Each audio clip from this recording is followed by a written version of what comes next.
What's up YouTube, Silver Dragons here, and in this video I'm going to be talking about Goldbacks. Now these are possibly one of the world's most controversial gold products ever, so I'm going to break down not just the good, but also the bad and the downright ugly. Let's get into it. Did you know SD Bullion is giving away a monster box of 2023 Silver Eagles? Sign up today at sdbullion.com/sweepstakes. Thank you so much for watching. I do sincerely appreciate it. I've been seeing so many comments online surrounding the Goldbacks. Many of them are on the negative side, but I am seeing some positive comments as well. So that's why I'm going to talk about the good and the bad when it comes to this product here. Now, if you're not familiar with Goldbacks, they are a currency that is not just backed by gold, but actually made out of gold. So every single one of these has gold in them. The 1 is 1/1000th of a troy ounce. The 5 has 5 times as much gold in it as the 1. So it's 1/200th of a troy ounce. These are all interchangeable. There's a 1, 5, 10, 25, and 50. So 2 25s equal to 50, or 5 5s equal to 25. However you want to break it down, there is fungibility with this currency. And the intent is to use them for barter, to actually purchase products with gold rather than using a fiat currency. And the fact that they are hyper fractional means you can even use them for small purchases. For example, the 1 being 1/1000th of a troy ounce, maybe a few of the 1s could purchase you a meal, or perhaps some of the 5s could purchase you lodging for the night, etc. Okay, so now that you know what Goldbacks are, let's talk about the bad. One of the biggest complaints I see about the Goldbacks is the premium. Everyone is always saying the premiums are outrageous on this product. Now, historically, when we look at fractional gold products, the smaller the product is, the higher the premium will be. So this is in line with that, but because this is a hyper fractional gold product, it will carry a higher premium than most other gold products out there. Now, if the Goldback project were to fail, if people did not accept these as barter and you were forced to melt down your Goldbacks for the scrap gold value, you would essentially be losing half of all of your value in these because, again, the premium is so high. The other issue with them is that they are super new. They've only been out for 4 years. If we look at the number of Goldbacks produced, you can see it is just over 21 million.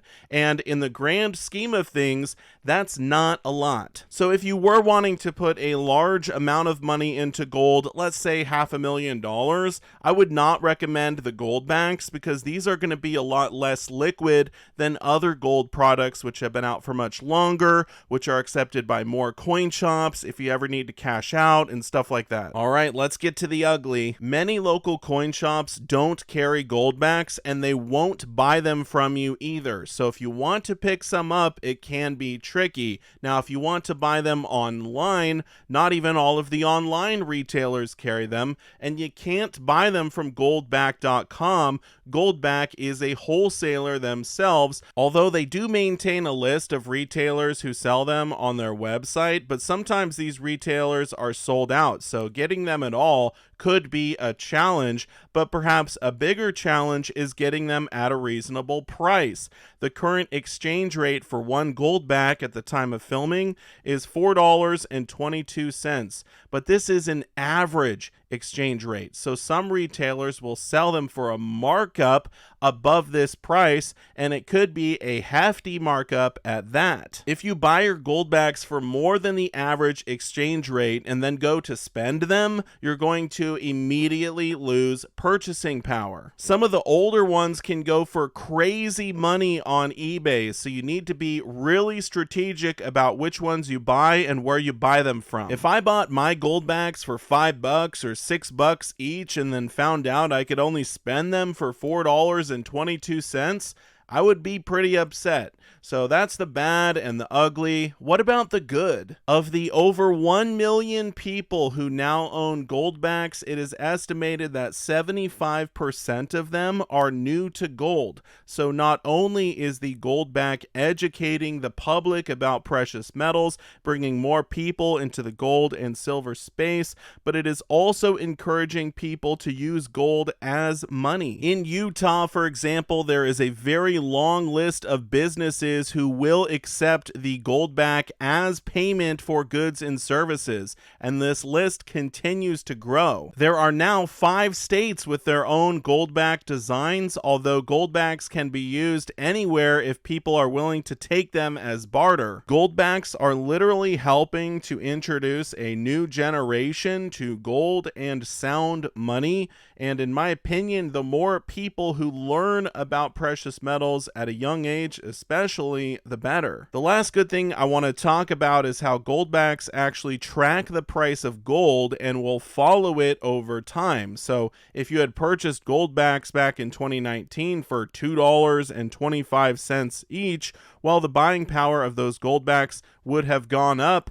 as the price of gold has gone up over the last 4 years. So what's the bottom line? Are Goldbacks right for you or not? Well, if your goal is to buy a mountain of gold and sell it next year, this is probably not the product for you. But if your goal is to safely buy gold, because the Goldbacks have never been counterfeited before, the technology to make these is way too advanced, and you want to use your gold for barter or save it for if you ever need to use it as barter, then I think this is the product for you. I personally do own a fair amount of these, and if SHTF ever happens in the future and I need to use gold to barter with, I'm certainly going to be happy that I have them. But the other cool thing about these is they're a great conversation piece, and if you give one out with your tip at a restaurant, or you give them to your kids or grandkids as a gift,